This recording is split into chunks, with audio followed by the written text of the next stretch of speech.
everybody, and today we are making blood drop, whatever they call, they gummies with a blood drop in them. Don't worry, it's not actually blood. It is beetroot juice.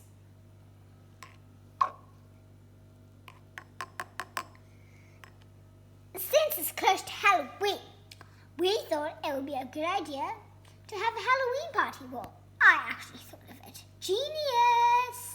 I know. So, tomorrow, where is my brain?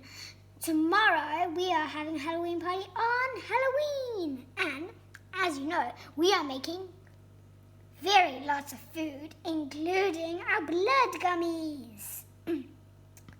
So, if you ever want to see real blood in a real gummy, come to Mila's amazing gummies.